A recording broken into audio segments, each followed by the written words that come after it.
예, 정의당이 이달 27일 새 대표를 선출합니다. 정의당, 진보정당의 명맥을 이어오면서 참 의미 있는 걸음을 걸어온 정당이죠. 하지만 지난 총선에서 기대에 못 미치는 성적표를 받아들면서 위기라는 말이 당 안팎에서 나오기 시작했습니다. 장당 일에 가장 어려운 시기에 선출하는 대표이기 때문에 더 심사숙고해서 잘 뽑아야 할 텐데요. 4명의 후보가 출마를 하셨는데 오늘 네 분을 한 자리에 모시고 싶었습니다만 박창진 후보는 다른 일정이 이미 잡혀 있어서 부득이하게 참석을 못 하셨어요. 근데 다행히도 박창진 후보는 첫 출마 선언을 한 계기로 저희 뉴스쇼에 얼마 전에 개별 인터뷰를 진행을 한 바가 있죠. 그래서 오늘은 다른 3명의 후보를 한 자리에 모셨습니다. 잘 들으시고요. 그 며칠 전 인터뷰한 박창진 후보를 비롯한 4분 중에 누가 가장 정의당 후보 대표로 적합할지, 나의 원픽은 누구인가 여러분 마음속으로 혹은 또 댓글로 표현해 주시면 되겠습니다. 여러분의 질문도 받으면서 진행을 하죠. 기호가 없다고요? 기호 네, 1, 2, 3 없습니다. 없어요? 네, 예. 저희 진보정당이기 때문에 기호가 없습니다. 아, 그렇군요. 그러면 가나다순 이것도 좀 촌스러운 것 같고 그냥 제가 앉으신 대로 저희도 그냥 무작위로 놨어요. 이름표를. 시계 순서, 시계 반대 순서 이렇게 왔다 갔다 하겠습니다. 네. 그러면은 시계 순서, 시계 방향으로 소개를 갈 텐데 여러분 세 분이 각자 지금 자기소개를 하실 텐데요. 저희가 세 분께 미리 부탁을 드렸어요. 자신을 잘 표현할 수 있는 어떤 단어를 하나씩 좀 골라주십사. 압축적으로 표현할 수 있는. 그래서 그 단어들을 지금 앞에 다 달고 계십니다. 근데 굉장히 재밌는 단어부터 굉장히 진지한 단어까지 나왔거든요. 왜 그 단어를 자신을 표현할 수 있는 단어로 선정하셨는지 자기소개와 함께 얘기를 해주시죠. 자, 배진교 후보부터. 네, 정의당 국회의원 배진교입니다. 저는 배짱이라고 하는 이름을 들고 왔는데요. 제가 2010년도에 인천 남동구청장을 했습니다. 그리고 2014년도 선거에서 아깝게 재선을 못했는데요. 저를 좋아해 주셨던 우리 지역 주민들께서 팬클럽을 만들었습니다. 그러니까 보통은 이제 당선되고 팬클럽들을 많이 만들어 주시는데 저희 경우는 떨어졌다고. 낙선하고 나니까 팬클럽이 만들어지더라고요. 조금 빨리 만들어 주시지. 그런 아쉬움이 좀 있었습니다. 예. 그래서 그때 팬클럽을 만들었던 분들이 팬클럽 이름을 여러 가지 공모하다가 배짱으로 하자. 그래서 배진교 짱. 배진교짱. 이렇게 해서 배짱 또는 배짱 있게 앞으로 정치 잘 하라라고 하는 의미로 배짱이라고 하는 팬클럽이 있고요. 재밌네요. 앞으로 배짱 있는 당대표가 돼서 집권의 꿈을 꾸는 정의당 만들겠습니다. 배짱 있는 당대표가 되겠습니다. 배짱 배진교 후보 어서 오십시오. 감사합니다. 그 옆으로는 이분이 이제 제일 진지했어요. 그리고 제일 끝까지 고민하면서 정하신, 그러니까 3분 중에 제일 먼저 저희한테 제출하신 분이 배짱 배진교 후보님이시고 제일 끝까지 밤까지 고민하신 분이 독립 김종민 후보. 네. 왜 독립입니까? 저희 캠프하고 저랑 생각이 너무 달랐는데 캠프가 강력하게 밀어서 독립으로 졌는데 제가 후보들 중에서 가장 개그감이 높고 가장 젊다고 할 수는 없죠. 나이 순으로는 젊다고 할 수는 없지만 가장 이제 활기찬 후보라고 볼 수 있는데 요즘 시국이나 또 정의당의 처한 위치나 생각을 해보면 원래 이제 제 별명은 이제 투덜 김종민이거나 또는 하도 정치적으로 양보를 많이 한다고 그래서 양보 김종민인데 조금 정치적으로는 독립이라고 하는 좀 정의당의 모토 같은 걸 가져야 된다. 그래서 뭔가 이제 여야 구분 없이 독립된 정당이 돼야 된다고 하는 좀 캐치프레이즈를 갖고 나오거든요. 그래서 조금 더 선명하게 청취자분들이 좀 각인하고 또 국민들이 각인했으면 좋겠다는 의미에서 이제 독립 김종민 이렇게 했습니다. 우리 후보님이 하시고 싶었던 건 원래 뭐예요? 저는 투덜 이 정치 세상에 대해서 투덜한다는 갑자기 다큐를 만들어 버려가지고 나 다음에 어떻게 하라고요? 자, 투덜 대신 이제 독립을 택한 김종민 후보 옆으로 이분의 이 단어 선택이 가장 저희로서는 좀 의외였어요. 귀욤 김종철 후보님. 네, 귀욤. 안녕하세요. 정의당의 귀염둥이 귀염 김종철 후보입니다. 아니 김종철 후보가 귀엽지 않으시다는 건 아니지만 굉장히 귀엽습니다. 그래도 이걸 골라오실 줄은 몰랐는데 어떻게 고르게 되셨어요? 노이즈 마케팅이죠. 그러니까 이제 이렇게라도 떠야 된다라는 것도 있고. 이렇게라도 떠야 된다. 네. 그리고 제가 원래 정의당의 모든 행사에 좀 그러니까 저를 소개할 때 정의당이 귀염둥이 해가지고 그러면 이게 좀 분위기가 좀 약간 뭐랄까 좀 엄숙했던 것이 확 풀리면서 분위기 메이커시구나. 네, 그렇습니다. 아니, 전혀 아닙니다. 아재의 개그의 달인. 아니 독립이 뭐예요? 독립이 지금 프로그램 망치려고 그래요 지금? 시간이 많이 지났습니다. 아 예. 아니 제가 이제 세 분을 이렇게 모시면서 느낌이 뭐냐면 원래 이 당의 당대표 선거 이런 거 하면은 굉장히 치열해요. 그 대표들 후보들끼리의 어떤 눈에 보이지 않는 챙챙챙챙 날선 이런 눈빛들 이런 걸 몸으로 느끼는데 이 세 분은 일단 원래 사적으로 좀 친하시구나 이런 느낌이 들었고 그러세요? 꼭 그렇지도 사- 않습니다. 그러면 합니다. 20년 가까이 정보 정치 계속 한 거니까. 그렇죠, 네. 그렇죠. 20년 세월을 어쨌든 네. 당 내에서 그렇죠, 각자의 그렇죠. 역할에 충실하면서 여기까지 왔으니까요. 그리고 진보 정당이 언제 그렇게 화려했던 적이 없잖아요. 그 맞습니다. 안에서 힘든 시절을 같이 해오신 분들이기 때문에 좀 다르다는 느낌이 들었고 축제처럼 지금 이 전당대회를 치르고 있구나 이런 느낌이 참 좋았어요. 네. 자 그렇다면 왜 내가 이 당의 당대표가 되어야 하는가? 이 출마의 변 여기서부터 이제 중요합니다. 이것을 이제 반대 순서로 가죠. 귀염 김종철 후보님. 예, 뭐 저는 이제 권영길 대표 비서로 진보정당을 시작을 했고 예. 그다음에 민노당 서울시장 후보 그리고 이제 동작을 해서 국회의원 후보를 쭉 했었는데 좀 이러한 경험을 바탕으로 정의당을 좀 더 과감한 정당으로 좀 만들겠다. 과감한 진보정당. 네. 지금 그런 것이 요구된다고 생각을 하고 그러면서도 우리 진보 내부에 좀 금기를 깨야지만 국민들도 더 다가올 것 같다. 대표적으로는 이제 공무원연금, 사학연금 같은 거를 국민연금으로 통합해서 좀 더 공평한 노후를 누린다든지 이렇게 밖으로는 담대하게 과감한 진보를 내세우고 안으로는 금기를 깨는 대범함을 정의당이 만들겠다는 금기를 깨는 대범함. 그렇습니다. 예, 그런 내용으로 이번에 출마를 한 김종철입니다. 예. 네, 많은 지지 부탁드립니다. 예. 자, 옆으로 독립 김종민 후보님. 네. 저도 이제 서울시장 후보를 포함한 한 7번 정도 지역 출마의 경험이 있고 저희가 당직의 어떤 종류를 세봤더니 9개 당직이에요. 그러니까 한 18년 동안 9개 당직을 해보면서 유일하게 안 해본 당대표. 네. 이번에 이제 해서 정의당을 반드시 조금 아주 좋은 정당으로 국민들께 선보이겠다 이런 마음으로 나오게 됐는데 국민들이 사실 정의당에 대해서 이렇게 바라는 바가 저는 있다고 생각을 해요. 근데 이제 이 바라는 바대로 정의당에 가지 못했기 때문에 사실상 정의당에 이제 어려움과 위기가 온 게 아니냐 이런 생각을 하는데요. 보통 국민들이 생각하는 게 여야 가리지 않는 할 말은 하는 정의당 같은 그런 모습.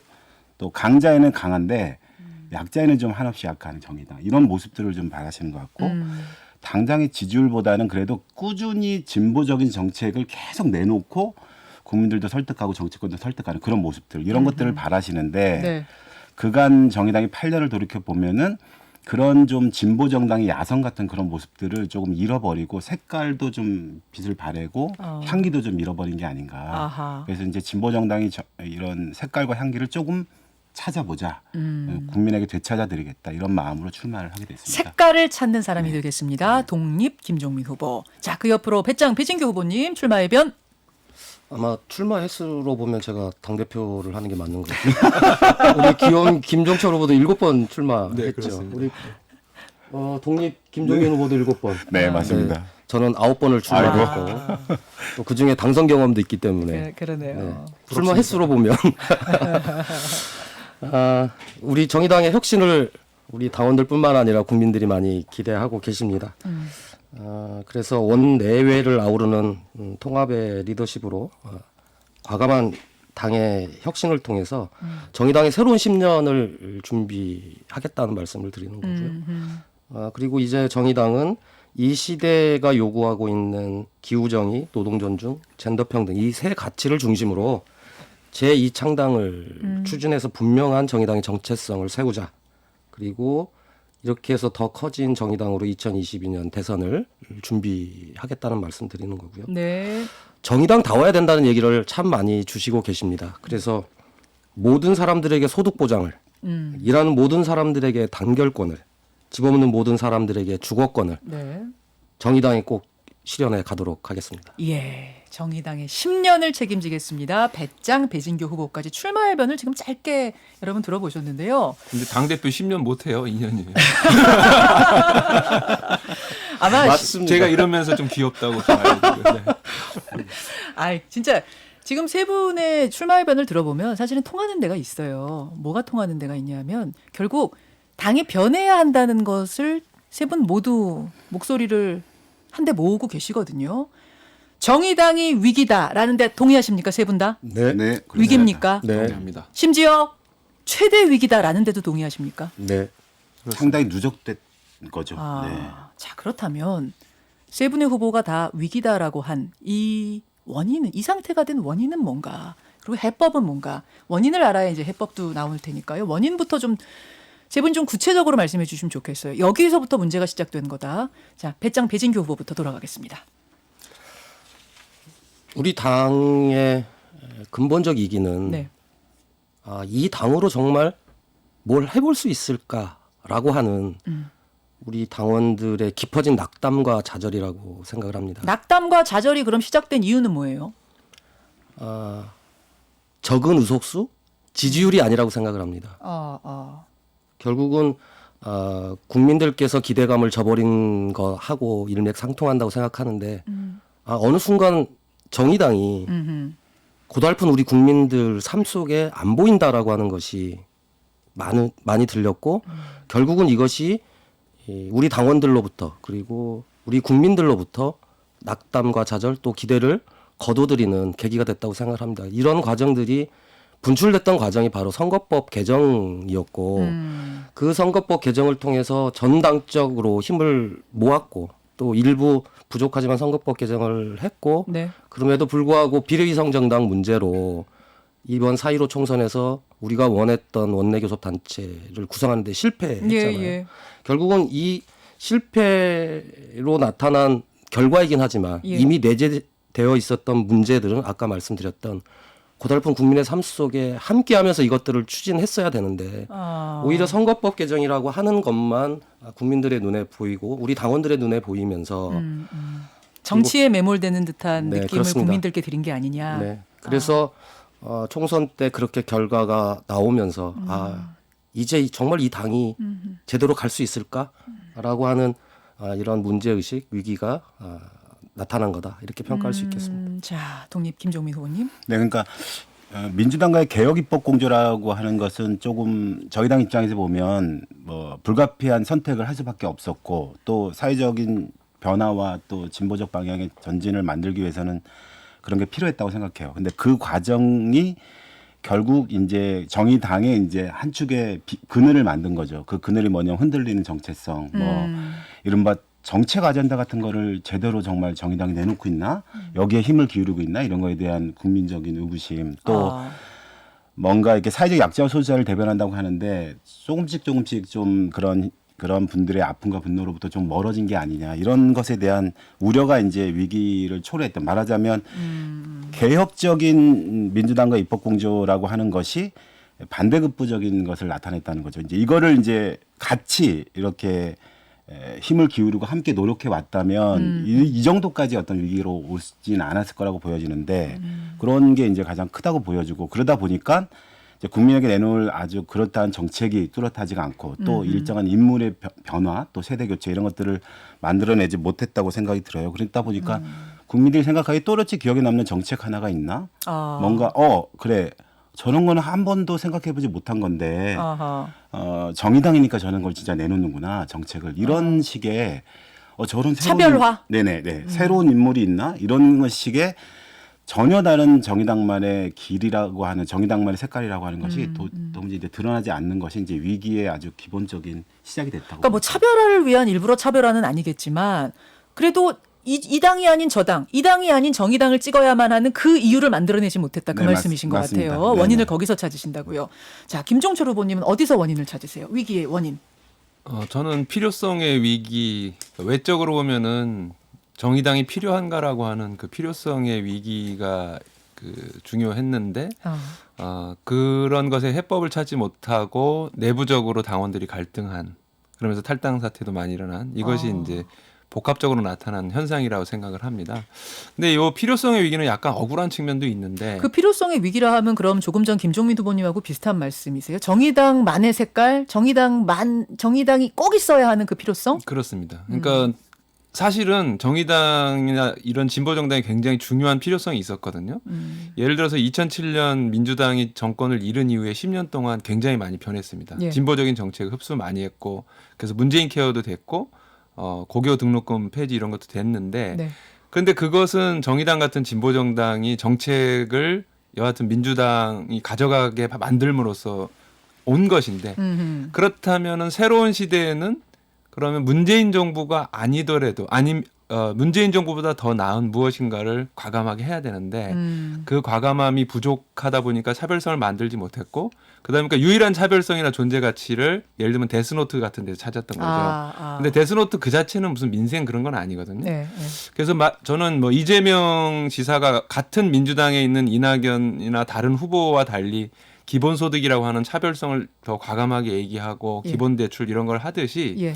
정의당도 무슨 기본자산제라든가 전국민 그 자영업자까지 포함하는 전국민 고용보험이라든가 예. 이런 거를 국민들 앞에 확실히 어떤 색깔 있게 가져가는 것이 중요한 과제가 됐다 생각합니다. 그래요. 자, 이렇게 지금 원인에 대해서 말씀을 하셨는데 여기서 이제 꼬리 질문이 될 것 같아요.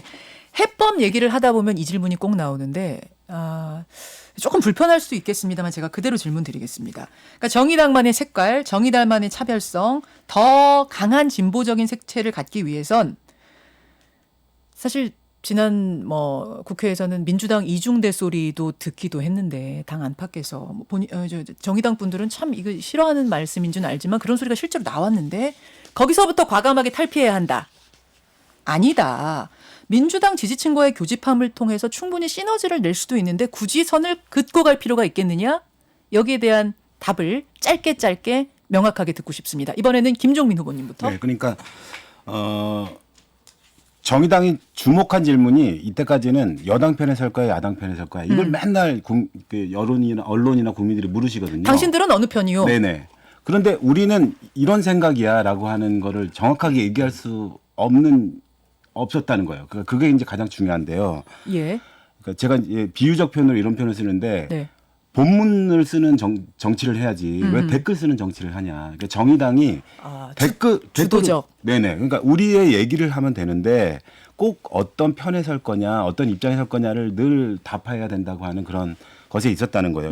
그런 문제가 결국은 이제 민주당이라고 하는 당이 수포 여당이 된 이후 보수화되는 모습들이 보여요. 예를 들면 재벌 눈치를 본다거나 뭐 부동산 문제에서의 어떤 해법을 못 내놓는다거나 또는 청년들의 불공정 문제에 대한 답을 제대로 하고 있는지 네. 이런 기득권은 아니냐 예. 민주당은 또 말로만 이렇게 성평등 정당 말로만 기후위기 극복하겠다 이렇게 얘기를 합니다. 이런 거에 대한 실망감이 큰데 이런 문제에 대해서 정의당만의 선명하고 분명한 좀 독립적인 정당으로서 우리 역할을 하겠다는 메시지를 국민에게 명확히 드리는 거.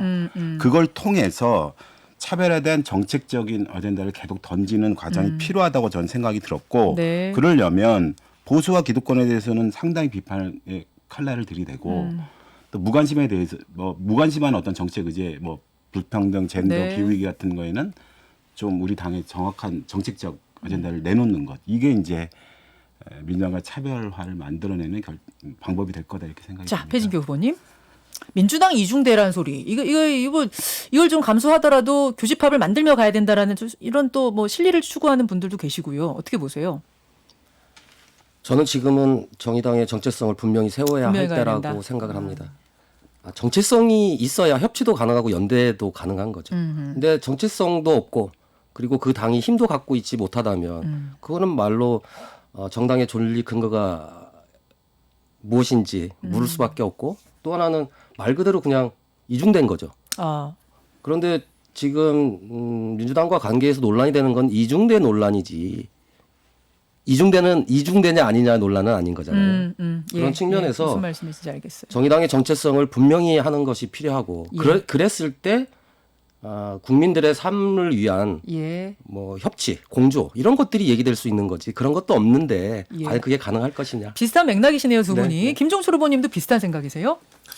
저는 정의당의 원칙대로 말하면 된다고 생각합니다. 그 대표적으로 만약에 지금 여당이 한 145석 정도 갖고 있고 우리랑 합쳐서 151석이 돼가지고 뭐 우리의 표가 없으면은 안 되는 그런 막 결정적인 상황이면은 아주 중요한 문제에 있어서 고민 굉장히 많이 할 수도 있겠지만은 네, 네. 지금 170석이 넘는데 그 민주당이 민주당대로 가고 정의당은 정의당대로 자기의 원칙을 정확히 발언해 주는 것이 국민들을 위한 길이다. 진정한 길이다. 아하. 네. 그 와중에 뭐 민주당 이중대냐 아니면 뭐냐 이런 거는 그 중요한 문제가 아니게 부차적인 될 문제가 거라고 될 거다. 저는 생각합니다. 세 분이 다 비슷한 말씀하셨네요. 댓글을 쓰는 게 아니라 우리가 주도적으로 뭔가 이슈를 던지고 네, 끌고 맞습니다. 가는 당을 만들겠다. 네. 배심원이 아니라 선수가 돼야죠. 좋습니다. 정의당 당대표 후보 세 분과 함께 여러분 지금 이야기를 나누고 있는데 지금부터는 조금 더 속도감 있게 현안에 대한 각자의 입장을 확인하는 시간을 갖겠습니다.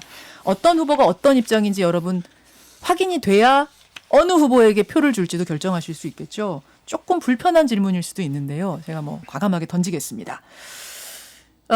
우리 청취자 싸이공 강님도 이런 질문을 주셨는데 고 박원순 시장 조문을 두고 당내에서 그 당시 좀 갈등이 있었습니다. 조문을 가는 게 맞다. 아니다. 조문을 가지 않는 게 맞다. 이런 갈등들이 좀 있었죠. 세 분의 입장은 어떤지 이번에는 김종철 후보부터 가겠습니다. 예, 저는 조문도 필요했고 피해자 보호에 대한 입장도 필요했다. 모두 그 해야 됐어야 된다는 입장이었고요. 실제로 심상정 대표가 그렇게 했고. 아니 근데 한 사람의 몸으로 가면은 안 가는 게 아닌 거잖아요. 가거나 안 가거나 정해야 하잖아요.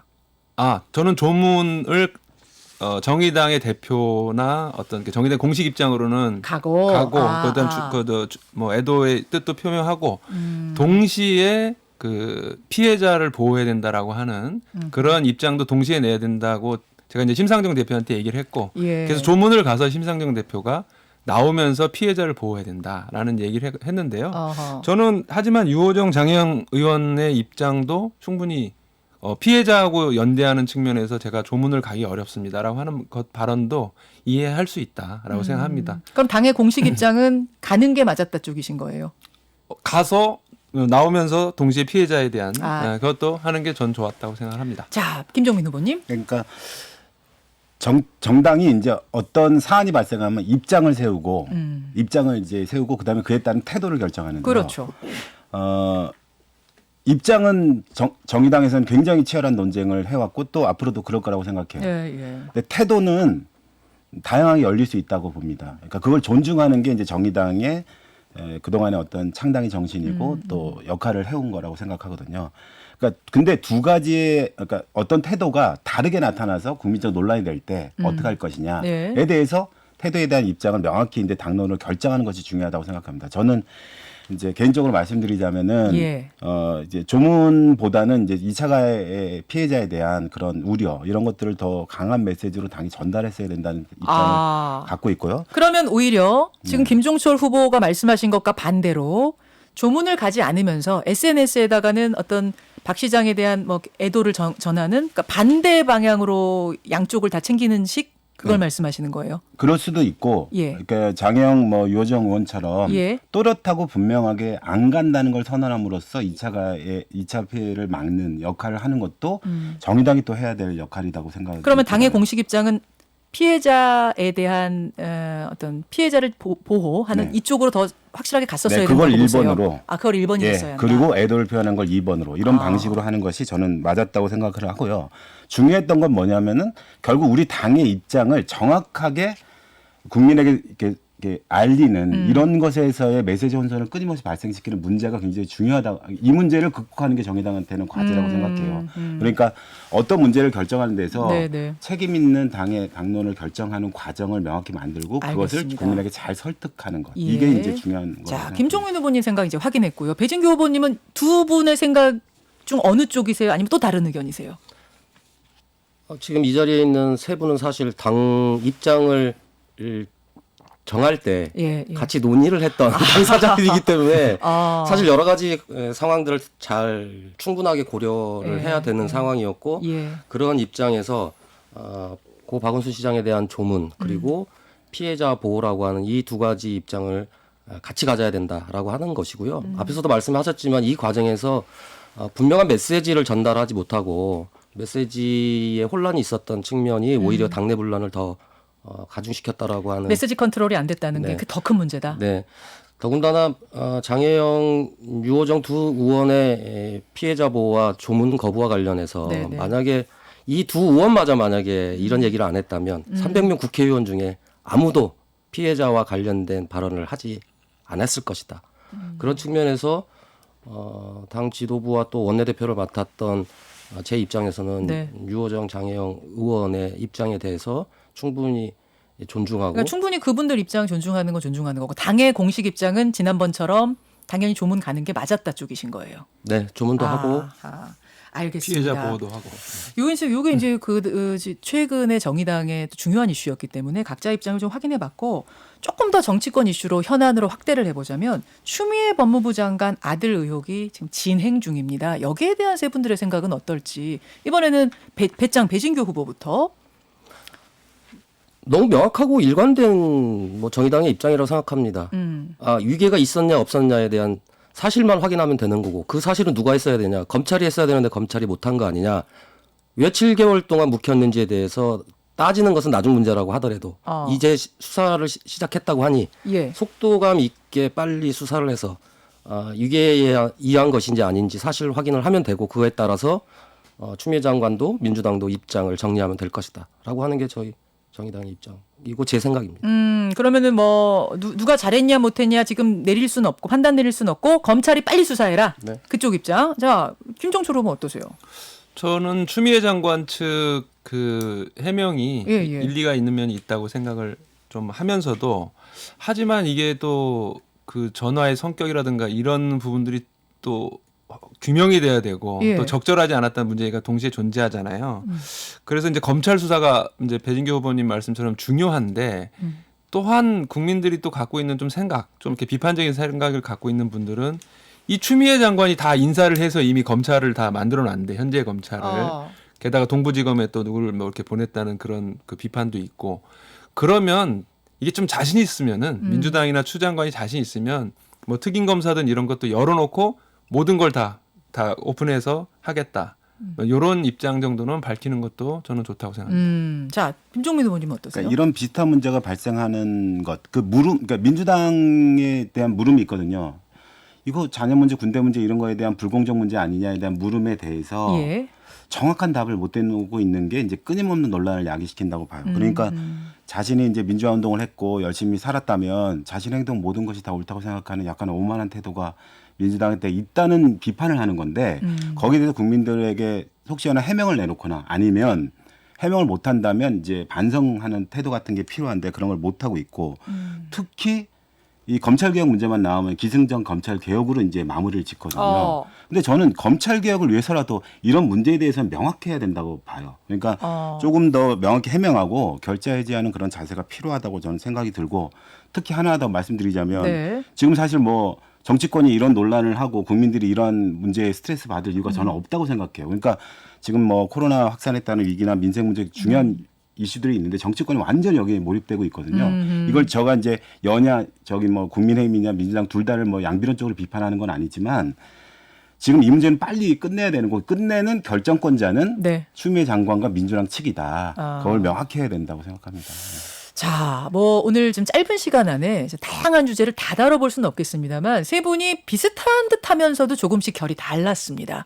아마 귀 기울여 들으신 분들은 세 분이 이렇게 조금씩 다르구나라는 걸 느끼셨을 거예요. 아마 여러분이 27일이죠. 네. 예, 27일 이 선거날 마음을 결정하시는데 오늘 이 짧은 토론이 좀 도움이 됐으리라 믿으면서 세 분 이렇게 한 자리에 모일 일 별로 없으시죠? 매일 모여 매일 매일 토론하고 있습니다. 내일도 토론이 있습니다. 방송 토론을 이렇게 한 자리 할 일이 없어서 그렇지 세 분 항상 보시는 거. 아니 저는 궁금한 게 김종철, 김종민 두 후보님은 네. 친인척 관계는 아니시죠? 네. 네, 가끔 오해를 많이 합니다. 동갑에다가 뭐 얼굴도 크고 그래가지고 저도 자꾸 성함이 김종민, 김종철 두 후보님이 헷갈릴 때도 있었는데 당원들이 지금은 뭐 헷갈려집니다. 정확하게 귀욤 김종철, 독립 김종민 그리고 배짱 배진교 후보.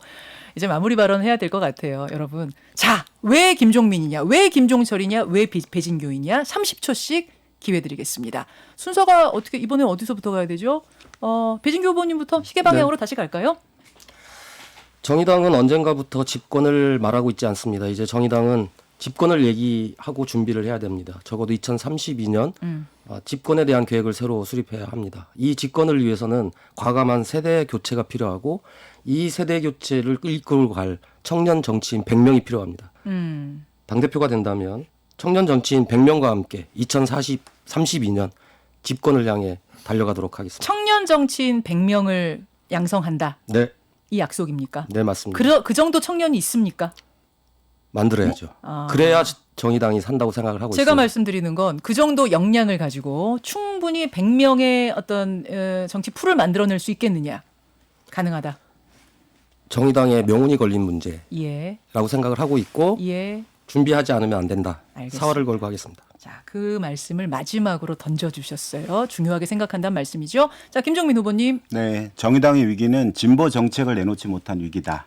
그래서 불평등 해소에 대한 요구가 높습니다. 불로소득 환수법이라든가 일가구 1주택 법제화 이런 것들을 추진해 나가고 특히나 무상으로 무상교육 같은 것을 주도해왔던 진보 정당이 조금 더 과감하게 통신, 교통, 에너지, 주택 분야에서의 일정한 무상화 정책들을 실현해 나가면서 분명하고 선명한 차별화 정책을 만들어내는 게 중요하다.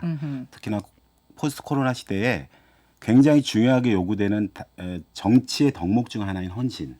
이런 헌신에 대한 것은 지난 비례대표 선거 때 뭐 다른 후보님들도 다 비례대표 선거에 출마해서 장을 겨뤘지만 네. 저는 이제 그걸 불출마 선언하고 좀 헌신하면서 지역 출마를 선언했던 사람입니다. 일정한 헌신의 리더십의 입장에서 보면 가장 어떤 후보다 앞서가는 후보다 이런 입장에서 김종민에 대한 주목을 많이 해주셨으면 좋겠다 알겠습니다. 말씀드립니다. 헌신을 강조하셨어요. 김종철 후보님.